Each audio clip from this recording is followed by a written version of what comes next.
Sunday Night Production. Quand je passe la ligne d'arrivée, je suis à poil, quoi. J'ai plus d'énergie, j'ai plus rien. Et je crois que pour l'instant, c'est ça ce que je recherche. C'est pas de repousser le temps d'effort, c'est pas de repousser le kilométrage ou quoi que ce soit. En tout cas, en course à pied. Mais ouais, c'est vraiment de me dépouiller sur un type de parcours, sur un truc qui est technique. Bienvenue dans Ultra Talk. Je suis Arnaud Manzanini et chaque semaine, je me plonge dans des discussions captivantes avec des esprits audacieux pour vous lancer vous aussi dans des aventures hors du commun. Des sommets de l'ultra trail aux routes infinies de l'ultracyclisme, de l'alpinisme aux horizons lointains de la voile, toutes les facettes du monde ultra sont explorées. C'est parti pour un nouvel épisode.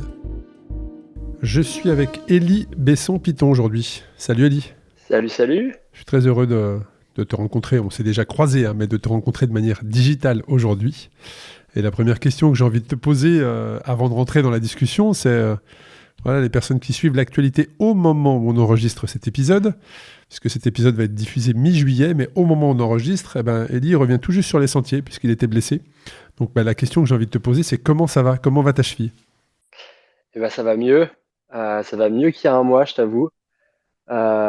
Grosse frayeur sur les sentiers corses sur la première étape des Golden. À 200 mètres de la ligne, j'y ai laissé ma cheville. Du coup, un petit arrachement osseux pour pimenter un peu le début de saison. Donc non, ça va mieux maintenant, je t'avoue. Bon, tu nous raconteras la blessure, mais moi je suis vraiment ravi de pouvoir échanger avec toi. On va rembobiner comme je le fais systématiquement l'histoire. Et la deuxième question que j'ai pour toi, Élie, c'est est-ce que tu peux te présenter pour les auditrices et auditeurs ? Qui es-tu ? D'où viens-tu ? Et comment t'es arrivé à faire ce que tu fais aujourd'hui ? Oula, faut que je réfléchisse un peu. D'où je viens? Je viens des Pays de la Loire. Je suis né à Nantes il y a 27 ans maintenant. Ah, je m'appelle Elie aussi. Je suis né à Nantes. J'ai habité pendant une grosse dizaine d'années du coup dans les Pays de la Loire, loin des montagnes, mais on y allait de temps en temps en vacances avec mes parents. Ensuite, on a déménagé en Ardèche avec ma mère. C'est un peu là-bas que j'ai commencé vraiment à faire des sports outdoor. Euh, Depuis tout petit, je passais beaucoup de temps dehors. J'ai plus poncé les pneus de mon vélo que le canapé et la télé. J'étais tout le temps à faire des sauts en VTT, à faire le plus long dérapage possible, à faire des constructions dans le garage, enfin, des trucs un peu farfelus, mais qu'un enfant, en tout cas moi ça me plaisait bien.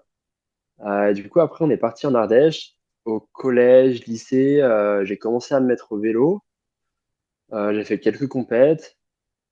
Ensuite, le vélo en cadet junior, surtout en junior, si tu roules pas tous les jours, tu te fais vite décrocher du pack. Donc, je me suis vite fait décrocher du pack en junior. C'était pas que des bons souvenirs. Et en fait, un peu à la même période, j'ai découvert l'UNSS, du coup, au lycée. Et là, ça m'a permis en fait, de connaître plein de sports différents, de pouvoir mixer. En fait, on faisait du run and bike, du duathlon, les crosses, le VTT. Et en fait, on a passé plus de mercredis en compète UNSS que vraiment en cours, je crois. Moi, ça m'allait bien, je t'avoue. Euh, et en fait, c'est là que j'ai commencé un peu à mettre quelques dossards en trail. Et depuis, j'ai mordu, hein. C'est vrai qu'il y a un point de bascule pour beaucoup, notamment sur le podcast Ultra Talk, s'exprime sur le collège et ce fameux cross du collège qui nous a tous tant marqués.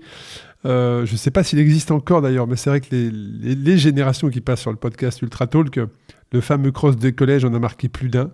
Toi, c'est pas le cross du collège qui t'a marqué, c'est le cross du Mont Blanc. Alors on va en parler, mais juste revenir sur la période vélo.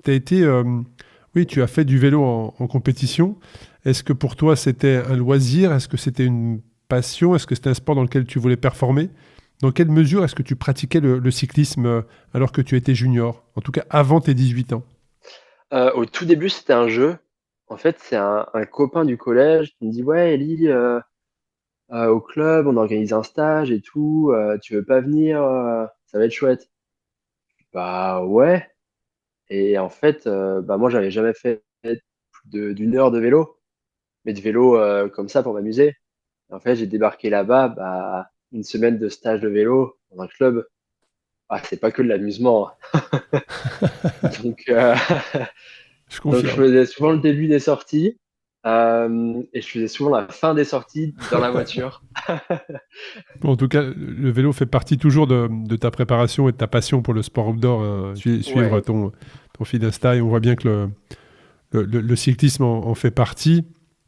Tu as d'ailleurs participé à une très très belle épreuve en début d'année, hein, la Santa Val, je ne sais pas comment on peut vraiment la prononcer, pardon.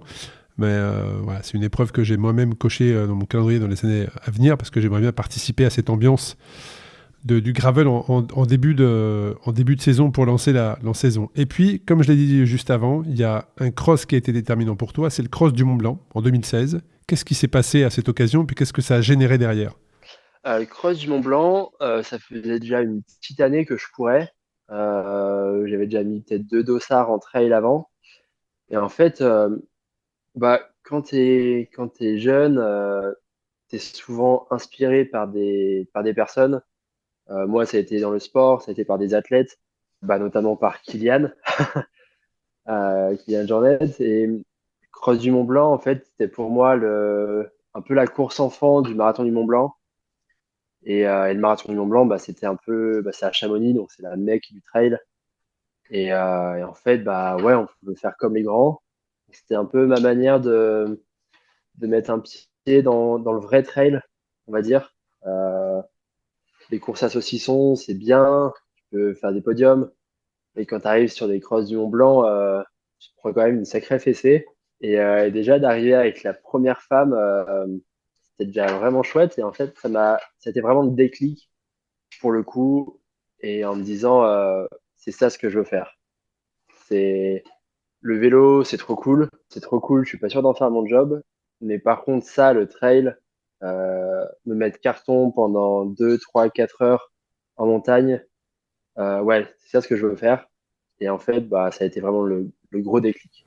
Et, et, euh, et derrière, ce qui est paradoxal dans ce que j'ai pu lire dans les différentes interviews, c'est que tu as manifesté, tu faisais partie d'un club à un moment donné, alors c'est peut-être pas juste après, mais tu faisais partie d'un club d'athlétisme où donc bah, tu enchaînais les tours de piste.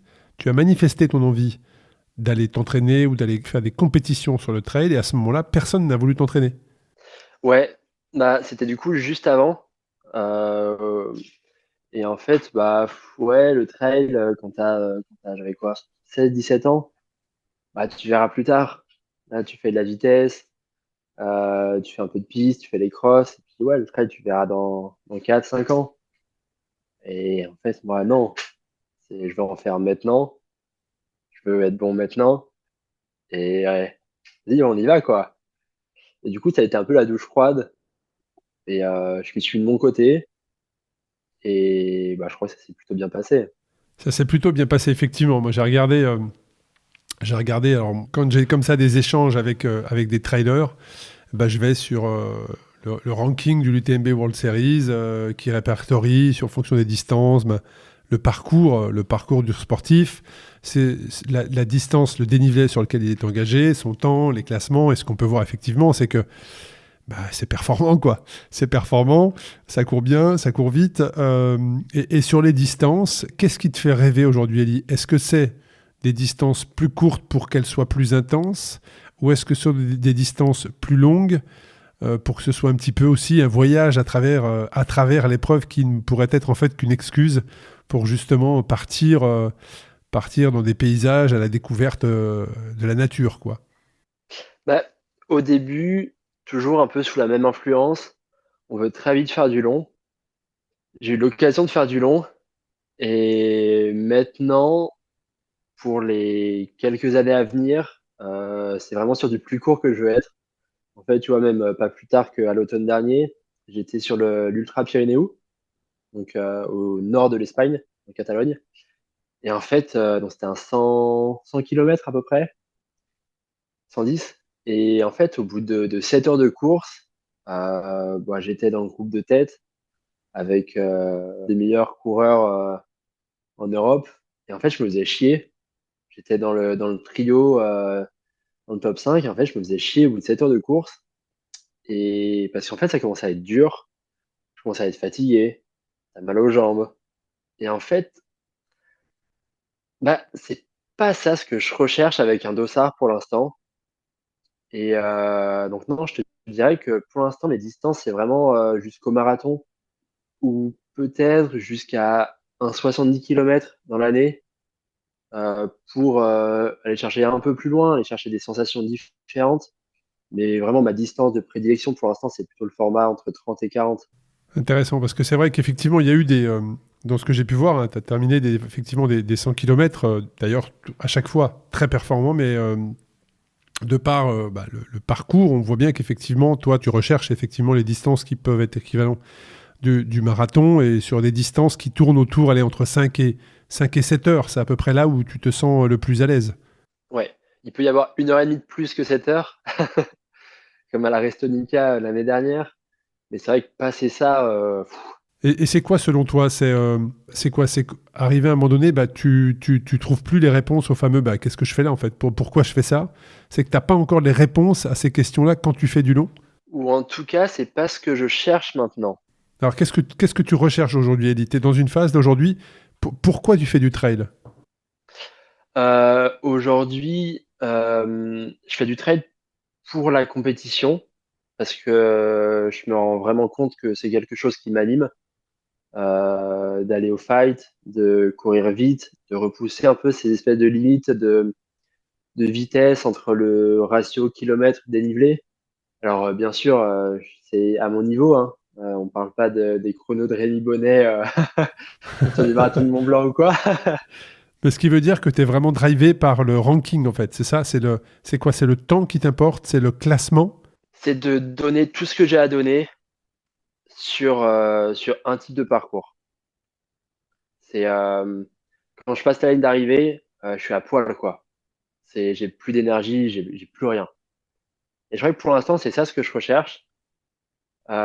C'est pas de repousser le temps d'effort, c'est pas de repousser le kilométrage ou quoi que ce soit. En tout cas, en course à pied.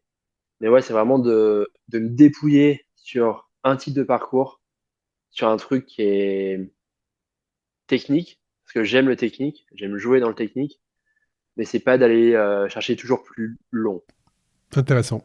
Intéressant pour définir quel athlète Ellie, je pense que tu nous as donné les réponses. Et puis, effectivement, le cross du Mont Blanc a été un virage. Tu t'es mis effectivement focus sur le trail et on connaît la suite, hein. Et aujourd'hui, moi, ce que j'aimerais que tu nous partages, c'est quand le smartphone, le téléphone sonne et qu'on te demande ou qu'on t'annonce, je sais pas, c'est toi qui vas nous le dire, que tu fais partie de la team Salomon. Euh, je t'avoue que je commence peut-être seulement à vraiment, je sais pas si c'est me sentir légitime, ou en tout cas à me dire, ok, en fait là on rigole plus, euh, c'est plus tout le temps du sport plaisir, mais on est pro quoi. Est-ce que tu as eu le syndrome de l'imposteur? Ouais, je pense. Après, depuis, enfin, si, peut-être un peu depuis toujours, mais ouais, tu vois, quand les premiers contacts avec, avant c'était Jean-Michel et même avec Xavier, qui est maintenant notre nouveau team manager, au début, ouais, c'est Salomon, quoi. Enfin, moi, quand j'ai commencé à courir, Salomon, c'est, Alors même moi qui cours pas, hein, même moi qui cours pas, Salomon, ouais, waouh quoi, tu vois, ça, ouais, ça envoie, ouais. ça pèse dans le game, quoi. Ouais, c'est ça, exactement, exactement. Et du coup, non, aujourd'hui, c'est une très, très grande fierté. Je suis vraiment fier de représenter Salomon. Ça fait pas courir plus vite. Ça, par contre, faut vraiment. Je pense que j'en ai été conscient dès le début, de par mes expériences passées. Mais de courir avec marqué Salomon sur le maillot, ça fait pas courir plus vite. Donc après, le taf, c'est à toi de le faire à l'entraînement avant. Le job, faut le faire sur la course. Mais je suis trop fier d'être dans cette équipe, d'être entouré d'athlètes voilà, comme Thibaut, Camille, François et tous ceux qui performent et sur du long et sur du court, où pour l'instant on n'a pas encore l'occasion de se rencontrer malheureusement, mais ouais, même dans le Team France, c'est vraiment génial le collectif qu'il y a autour du sport, de la compétition, mais aussi de l'apéro. Ça, on a quand même une sacrée équipe, je crois. C'est là, hein, en même temps, tu sais, c'est comme on dit, hein, une équipe, c'est dans le vestiaire qu'elle se consolide, Ouais, c'est c'est dans le ça. vestiaire que ça se fait. C'est pas sur l'épreuve en elle-même, c'est les à côté qui font que l'équipe, elle est solidaire, elle crée des liens, tu vois. Ah bah, je peux te dire qu'on est solidaires, ouais.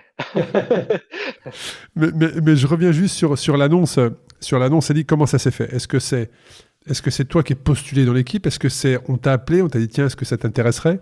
Mais est-ce que tu peux nous décrire le moment où on t'a dit bon, c'est bon, t'es dans la team avec nous l'année prochaine, la team Salomon France, comme tu dis, le team France. Ouais. Ça représente quelque chose, je veux dire. Alors moi, je fais beaucoup de sport, j'aime l'outdoor, je cours, mais très mal et très court, et pas très longtemps en tout cas. Mais enfin, Salomon, c'est vrai que ça, comme tu dis, ça représente quelque chose. Le fait de faire partie du team, ça vient mettre en avant tes capacités, tes compétences. Et toi, quand on te l'a annoncé, est-ce qu'il y a eu je ne sais pas si on peut dire un regain de motivation, mais est-ce que tu dis, bon, alors là maintenant c'est sérieux, ou ça me donne encore plus de motivation? Quelle a été ta réaction? Au début, tu vois, comme un peu le cliché où tu raccroches puis tu te mets 3 claques pour savoir si c'est vrai ou pas. Ça a été un peu ça. Et après, ça a été le truc où, ouais, tout ce que je fais depuis quelques années, bah, ouais, en fait, ça paye. Et ça paye. Ok, ça c'est fait. Et là, vas-y, on passe la seconde. Et puis, on avance encore, quoi. Tu l'as vu comme une récompense, enfin pas comme une récompense, hein, je me comprends, mais tu l'as vu comme quelque chose qui est venu valider des Ouais, étapes, peut-être un valider peu. un chemin. Tiens, voilà, tout ce que j'ai fait, Ouais, ok. Donc là, effectivement, quelque part, c'est reconnu. C'est ouais, reconnu par le monde du trail. ouais, la Maintenant, on reconnaissance. continue. Ouais, c'est pas forcément ce que je recherche aujourd'hui, la reconnaissance. Non, non, c'est pas ce que tu recherches, mais le fait de faire partie de l'équipe est venu valider. Ouais, ouais, ouais, c'est ce que je fais maintenant, c'est sérieux. Et bah, vas-y, on continue, quoi. Et qu'est-ce que ça a changé concrètement pour toi? Ce que je veux dire par là, c'est est-ce que ça a changé ton calendrier? Est-ce que si tu n'étais pas dans la team Salomon, ton calendrier de course de cette année aura été le même? Est-ce que tes entraînements sont les mêmes? Qu'est-ce que ça a changé? La couleur de mon t-shirt? Oui, d'être passé dans la team Salomon aujourd'hui, ouais. Ouais. Mais sinon, Je veux dire, il y a pas un coach qui se met assis à côté de toi et qui dit bon voilà, on va revoir ton calendrier, où est-ce que tu voudras aller, comment on peut bah, t'aider.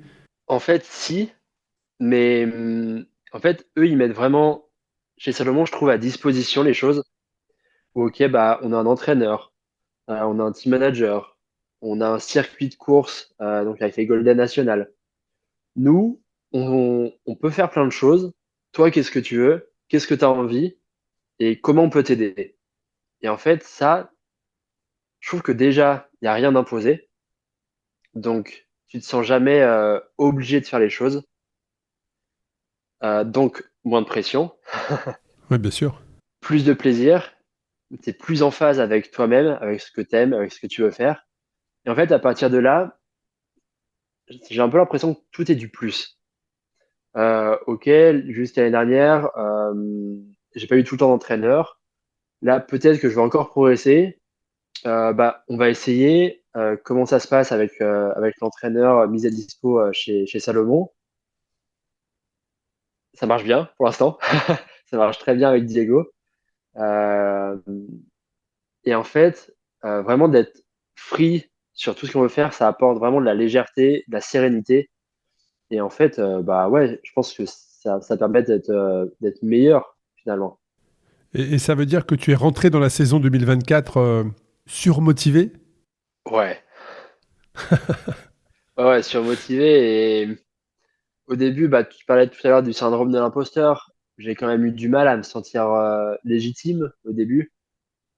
Euh, Parce que bah, déjà, c'est l'hiver, donc on court moins, on est moins actif et tout ça. Mais là, maintenant, tu vois, d'avoir fait le stage, le regroupement France en Corse avec tout le monde, bah, c'est là que tu te dis, ouais, quand même, c'est vraiment stylé. Et ok, je me sens à ma place. Et tu vois, même là, la blessure, de pas pouvoir courir pendant un mois, de savoir que bah, eux, ils étaient toujours là, recevoir des petits messages, c'est trop chou et ça fait trop plaisir. Et en fait, ça montre que pour eux, on est toujours là. Et demain, bah, même si on est toujours assis dans le canapé, bah, le mois d'après, vas-y, quand il faut retourner au charbon, ils sont toujours là et eux aussi sont toujours motivés. Et ça, c'est trop cool. Alors c'est vrai que ce début de saison, même si tu l'as commencé sur les chapeaux de roue avec une motivation euh, présente et un niveau engagé, ben, ça ne s'est pas passé comme prévu parce que la blessure, ben, on la prévoit pas, hein. On peut la sentir arriver parfois, mais disons qu'on la planifie pas dans un calendrier. Et parle-nous de cette blessure qui est arrivée il y a un mois maintenant. Alors donc là, tu es en phase de reprise. Enfin, de phase de reprise, pas du tout, hein. C'est-à-dire que tu as déjà repris les sentiers, tu es performant, mais je Faut veux pas dire... trop le dire, ça, normalement. Donc parle-nous de cette blessure et comment elle est arrivée, comment tu l'as soignée. Pour moi, ça a été un gros coup de frein à main qui n'était pas du tout prévu, bah, comme toutes les blessures, hein. Donc sur le trail Napoléon, c'était normalement une course de prépa pour Zegama, qui était le gros objectif de l'année. Donc bah, tu rentres de Corse en boitant. Tu sais que tu vas regarder Zegama sur ton téléphone ou sur ton ordi. Tu sais que globalement, tu vas passer 3 semaines à bouger entre le lit, le canapé et la cuisine. Et donc, ouais, non, ça a été vraiment un coup de bâton derrière la tête. Euh, Ça a été très, très dur mentalement les premières semaines. Mais c'est. En fait, t'as pas d'autre choix que de l'accepter. Tu sais que que ça durera pas toute la vie, que c'est une période, que, que c'est globalement un mois. Mais en fait, bah, ouais, faut essayer de s'accrocher à tout ce que tu peux t'accrocher. Et est-ce que ta blessure, Ellie, est-ce que ta blessure a changé ta programmation de course pour cette saison 2024? Ou est-ce que c'est juste une parenthèse, un coup de frein comme tu l'as dit, mais tu n'as rien changé derrière? Si du coup, il a fallu adapter on va dire ouais, le début de saison, la première partie. Normalement, il y avait Zegama, il y avait un 60 km début juillet. Bah, Zegama, du coup, bah, j'avais le pied dans la botte, donc ça allait être un peu compliqué. Faire un 60 début juillet, bah, ça veut dire qu'il faut encaisser les semaines d'entraînement. Sauf que bah, début juillet, c'était un mois après avoir enlevé la botte, donc en fait, ça aurait été contre-productif. Du coup, j'ai préféré faire sauter ces deux courses-là, faire un peu un pas en arrière. Et une fois vraiment après les bilans des médecins, aussi avec les kinés, de voir ce qui était envisageable à court terme, bah, du coup, de se reprojeter sur des nouvelles courses. Et c'est quoi aujourd'hui, c'est quoi ton objectif de la saison, Ellie? C'est-à-dire que, effectivement, peut-être que cette blessure à la cheville est venue un petit peu contrecarrer tes plans. Est-ce que ton objectif de la saison reste identique? Bon, après, tu as peut-être un peu modifié l'approche, mais est-ce que l'objectif de la saison est identique? Quel est-il? Du coup, Zegama a sauté. Il y avait toujours la Mascareigne, donc c'est en octobre, à La Réunion, qui lui reste le deuxième gros objectif de l'année. Et du coup, avec un peu de recul, jouer le général sur les Golden Nationales, ça en devient le deuxième objectif. Intéressant. Intéressant. Et tout à l'heure, avant qu'on ouvre les micros, on parlait, je te posais justement les questions sur juillet, août, qu'est-ce que tu allais faire comme programme et tu m'as pas parlé du l'UTMB. Et je t'ai posé la question et pas du d'UTMB cette année. Quelle est ta relation avec l'UTMB? Ma question c'est, alors l'UTMB World Series, mais je parle surtout moi de Chamonix. Voilà, je parle de l'UTMB à Chamonix. Ça représente, quand on fait du trail, tu vois, je ne pratique pas, mais ça reste pour moi un événement. J'ai eu la chance de m'y rendre 2 années de suite. Bah, je trouve ça incroyable, hein, et je cours pas, mais pour toi qui es dans le circuit, qu'est-ce que ça représente pour toi? En fait, c'est un peu paradoxal. Tu vois, d'un côté, il y a plein de choses qui sont vraiment intéressantes dans ce qu'ils font. Euh, de faire un circuit un peu avec une finale. Euh, Après, aujourd'hui, personnellement, et vraiment j'insiste là-dessus parce que c'est mon point de vue et que c'est le mien et celui de personne d'autre. Euh, Moi, faire le tour de la planète pour essayer de choper des qualifs, des points, des machins, des trucs, pour ensuite aller à Chamonix à la finale à l'UTMB, courir au milieu de dizaines, de milliers de personnes, bah, en fait, c'est pas quelque chose qui m'intéresse. Si on regarde notre montagne, la semaine de l'UTMB, elle prend tarif la montagne. Envoyer des centaines de milliers de coureurs sur des mêmes chemins, ça fait mal au cœur, quoi. Enfin, moi, personnellement, ça me fait mal au cœur. Moi, la montagne, quand je vais courir en montagne, c'est pour être seul, avec des potes, de pouvoir ouais, lever la tête, observer et voir autre chose que des chemins élargis au fil des années qui maintenant font 4-5 mètres de large parce que bah, il y a il y a des centaines de milliers de coureurs qui passent une fois dans l'année à la fin août. Et ça, bah ouais, ça me fait mal au cœur, moi. Ouais, je peux comprendre. Je peux comprendre. C'est vrai qu'il y a eu pas D'un mal autre de. côté, ça permet de regrouper les meilleurs athlètes du monde entier sur une même course avec une densité folle. Ça, c'est génial. C'est difficile de vraiment prendre parti parce que Alors, sans parler, Elie, sans parler de l'UTMB proprement dit à Chamonix, mais là, c'était une question que je voulais te poser un peu plus tard, mais tu as introduit un peu le sujet, c'est le trail dans sa globalité. Quel est ton avis sur cette... Alors, les pratiquants et les marques expliquent que le trail est en train d'exploser. Et moi qui suis extérieur à cette pratique et à cette discipline, pour moi, il a déjà explosé il y a quelques années, tu vois. C'est-à-dire que pour moi, c'est déjà extraordinaire ce qui se passe dans le trail. Mais les spécialistes nous disent que non, justement, il va encore se structurer. Et qu'on est au tout début. Il n'y aura peut-être pas forcément une continuité de l'explosion du nombre de participants. Par contre, le trail va se structurer. Et toi, bah, en tant que pratiquant passionné et athlète, quel est ton avis sur ça, sur ce qu'était le trail il y a 10 ans, ce qu'il est devenu aujourd'hui et vers où est-ce qu'il va? bah, moi, quand j'ai commencé à faire du trail, donc c'était 2017, ça ressemblait pas, je trouve, à ce que c'est aujourd'hui déjà, hein. Donc, je trouve que ça a déjà explosé. Et j'espère que, enfin, ouais, que ça va pas plus exploser parce qu'en fait, bah, ça va un peu mal finir, je pense.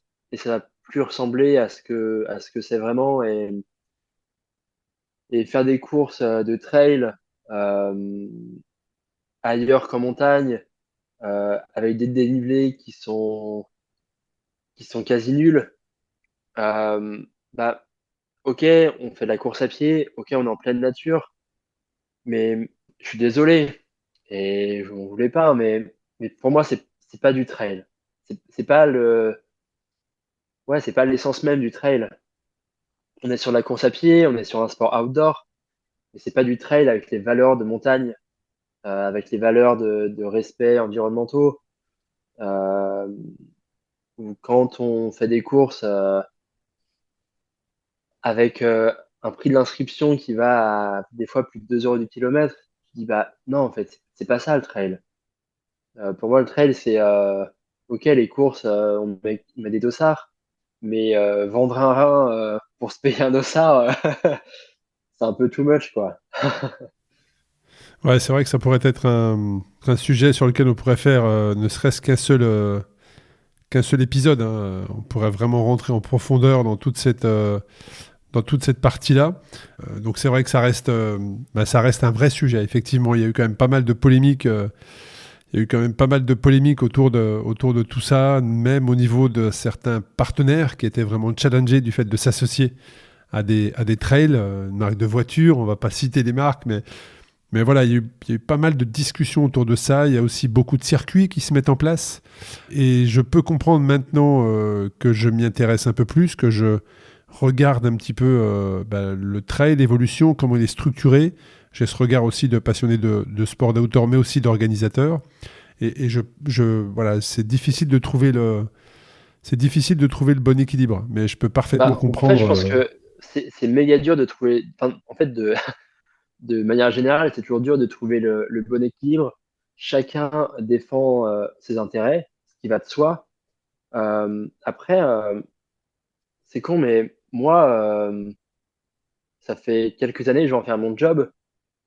Pour en faire son job, ça veut dire qu'il faut avoir des rentrées d'argent, il faut avoir des budgets, et pour avoir ne serait-ce que des primes de course, c'est-à-dire qu'il faut que l'organisation ait des budgets pour mettre ses primes de course en jeu.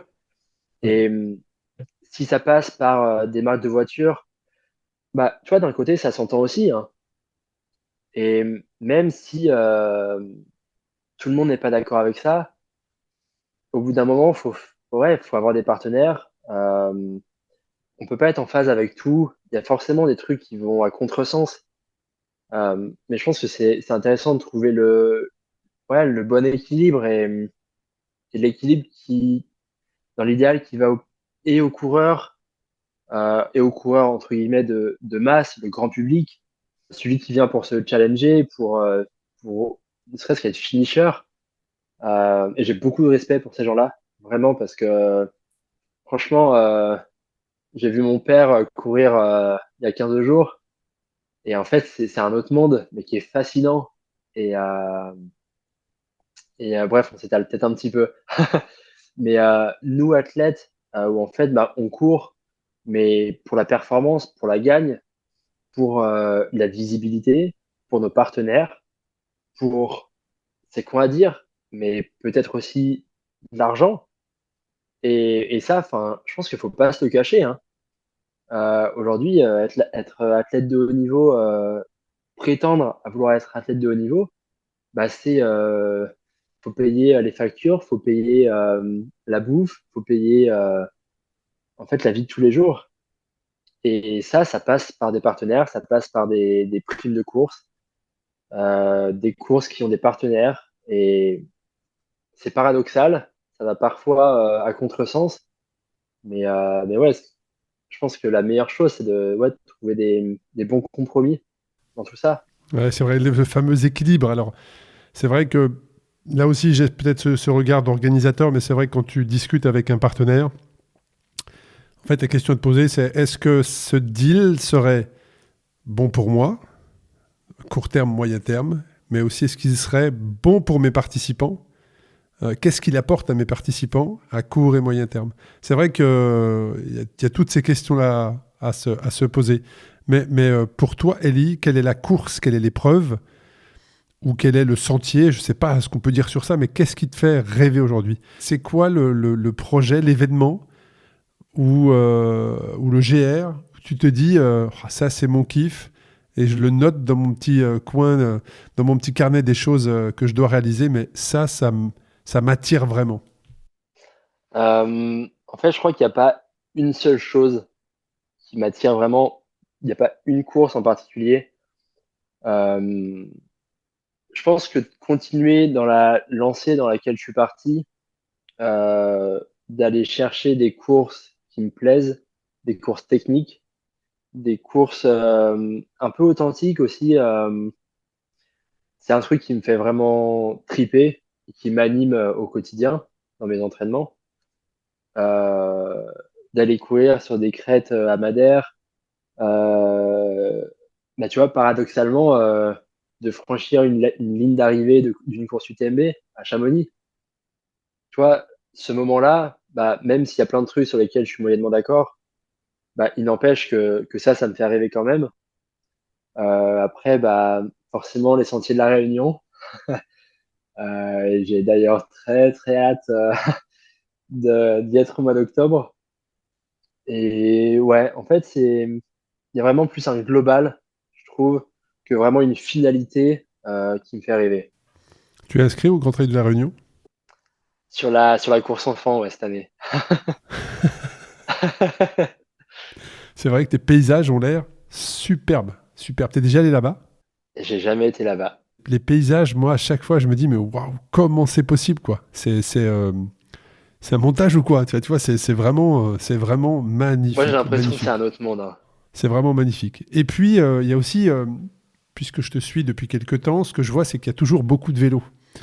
Il y a toujours beaucoup de vélos autour de toi, dans ta préparation, parce que c'est un sport porté, donc effectivement, ça peut vous éviter les chocs, vous les trailers, et donc de potentielles blessures. Mais aujourd'hui, tu t'es orienté quand même vachement gravel, mais c'est aussi la possibilité d'accéder au sentier, à la montagne, à l'outdoor.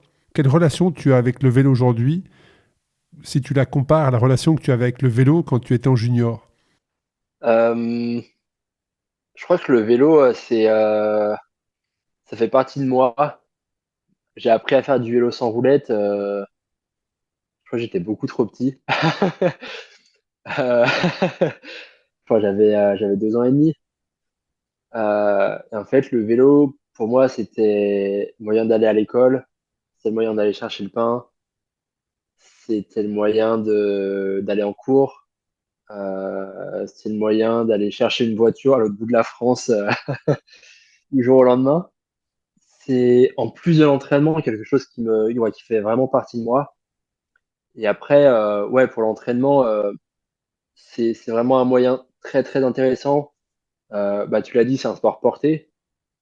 Euh, c'est un moyen de faire du volume euh, sans se fatiguer, on va dire, musculairement. En fait, tu peux rentrer, faire une sortie de 8 heures de vélo, euh, et puis tu peux quand même aller faire tes courses sans avoir trop trop mal aux jambes. Et surtout, tu peux refaire la même chose le lendemain. Quand tu fais une sortie de 8 heures en trail, bah déjà, tu as du mal à aller faire tes courses. Et puis le lendemain, t'es comme ça, quoi. T'es en PLS et tu mets 3 jours à récupérer. Donc, je pense que c'est vraiment un bon moyen de faire du volume. C'est un très bon moyen de faire de la force aussi et, euh, et même de la récup en fait, hein. Bon, ça, c'est intéressant. Je voulais que tu nous partages ça. Et puis, il y a une chose dont je voulais parler, Ellie, c'est... alors, j'ai lu dans une de tes interviews, tu as partagé que tu étais diagnostiqué du trouble du spectre de l'autisme, donc un TSA.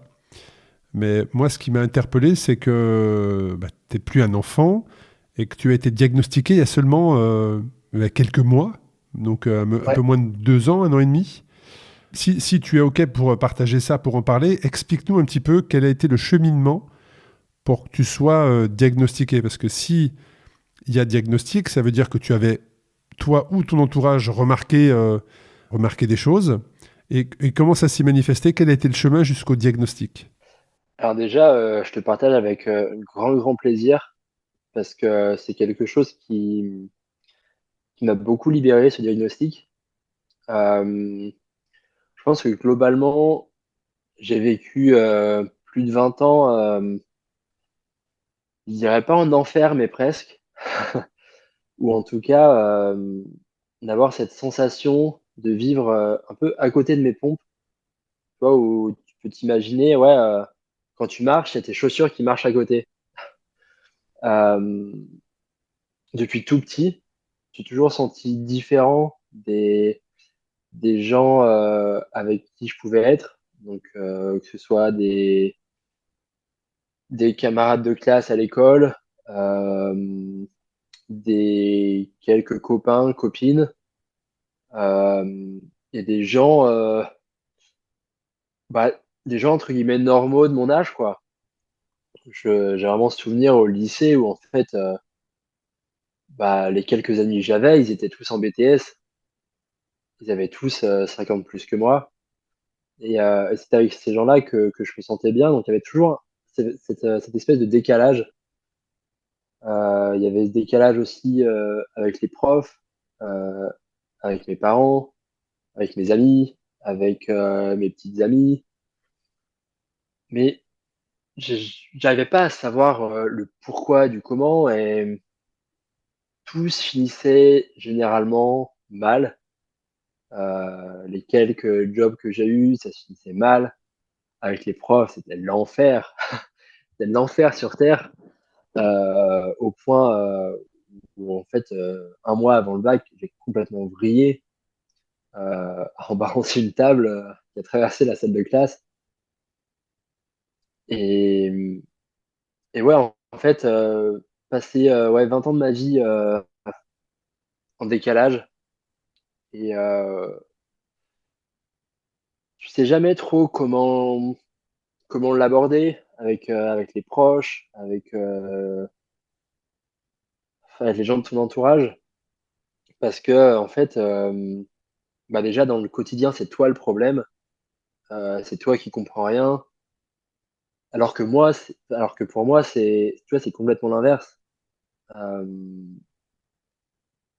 et jusqu'au point où je pense que ça a été vraiment le point de rupture où j'ai été hospitalisé, donc en psychiatrie. Euh, j'ai été vraiment pris en charge par des gens de confiance, je pense.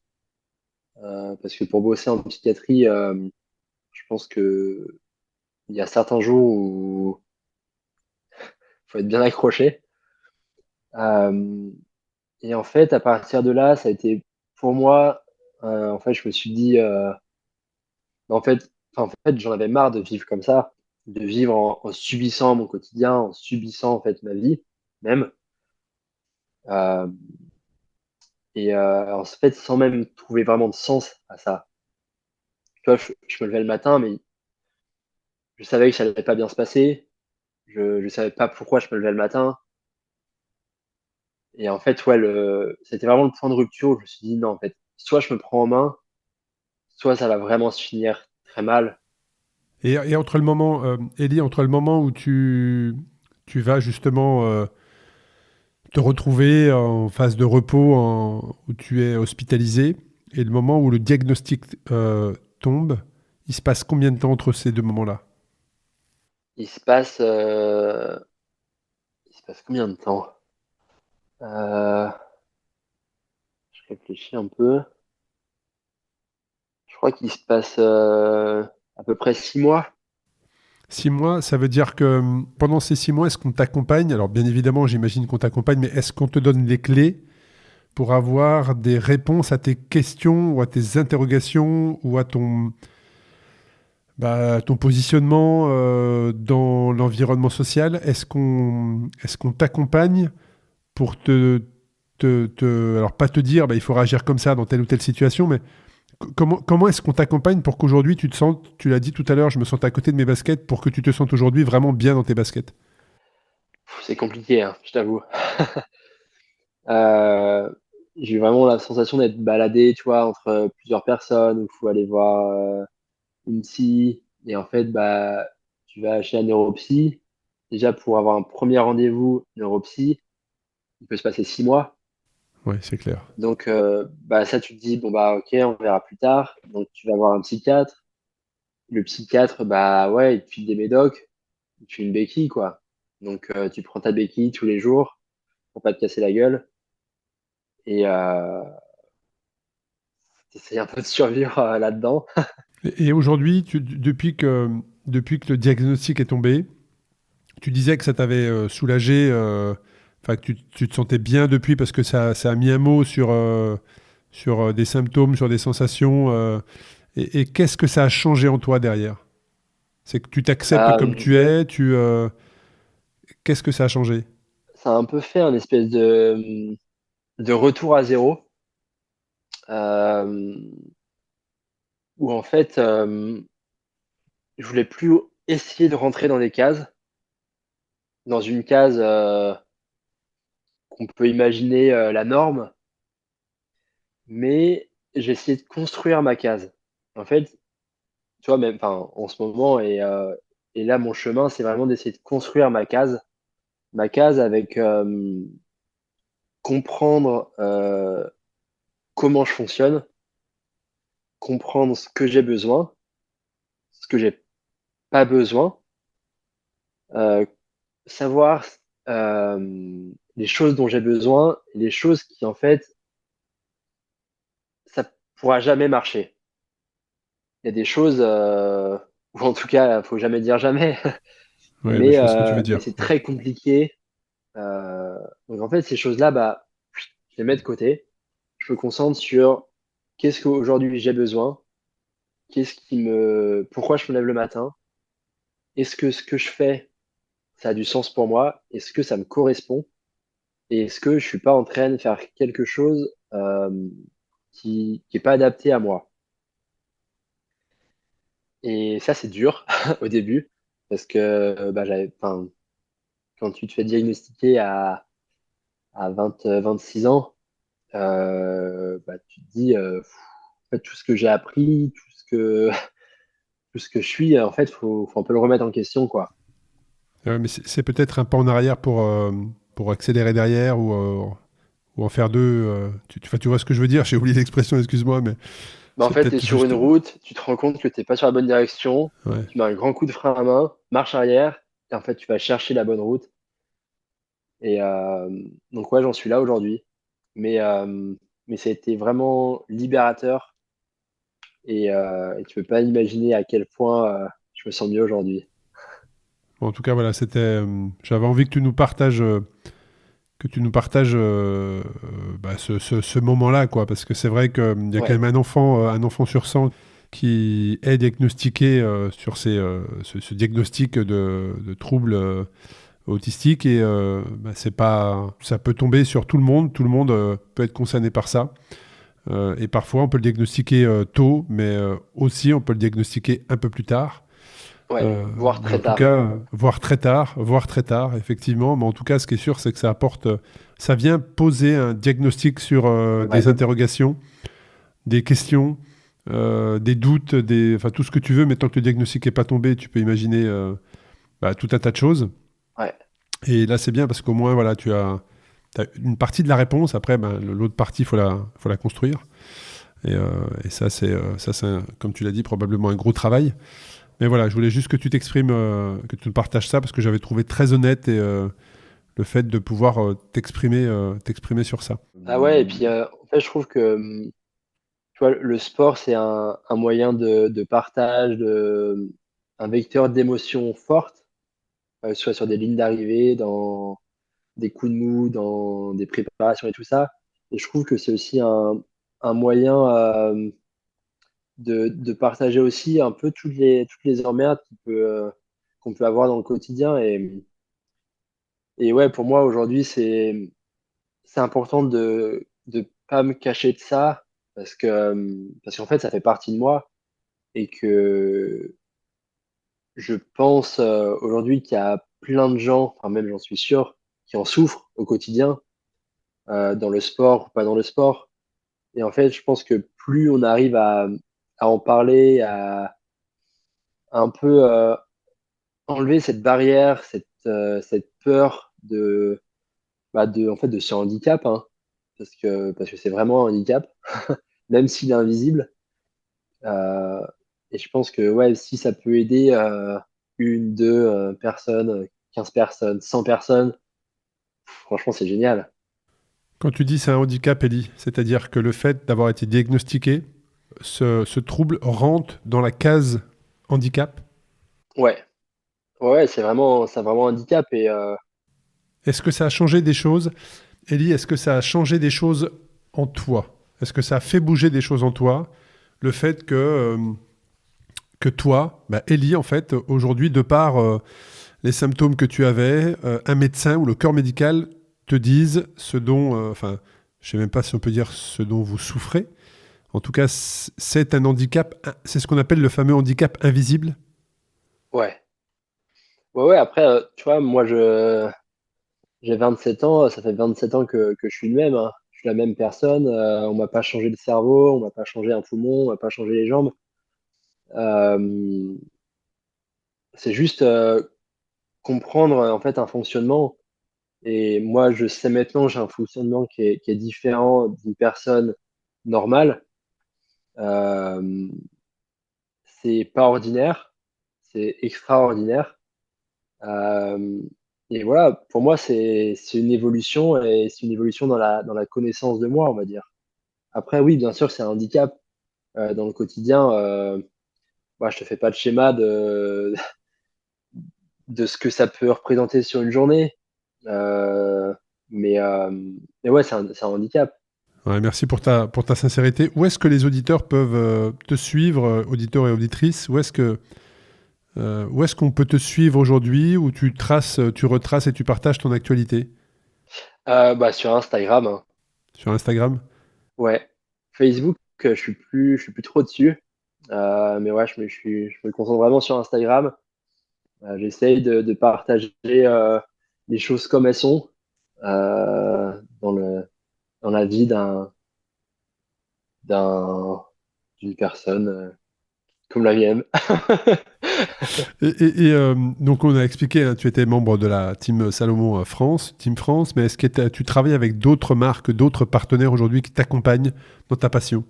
J'ai d'autres petits partenaires comme Coros, donc les montres, et NAC pour tout ce qui est nutrition.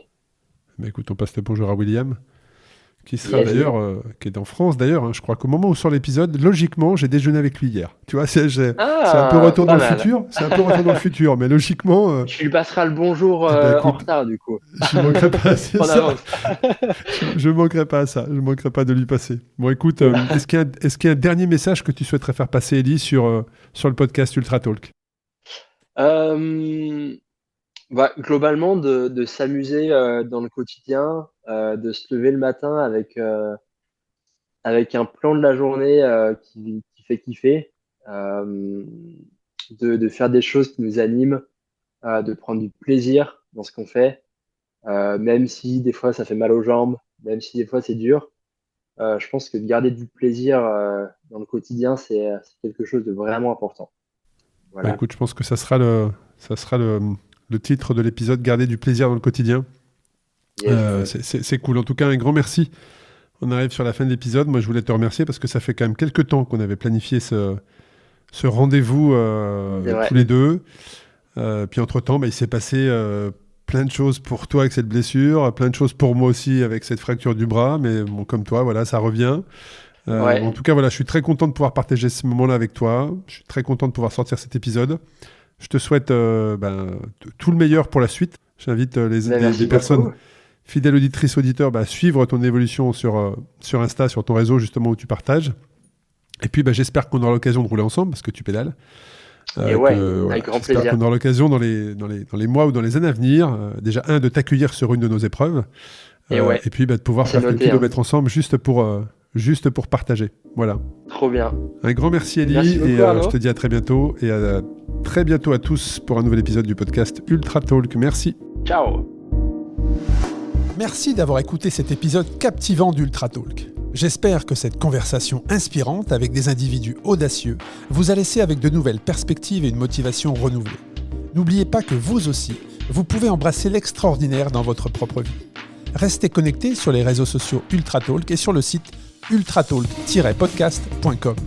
Continuez à vous aventurer et à repousser vos limites. À la semaine prochaine pour un nouvel épisode passionnant d'Ultra Talk.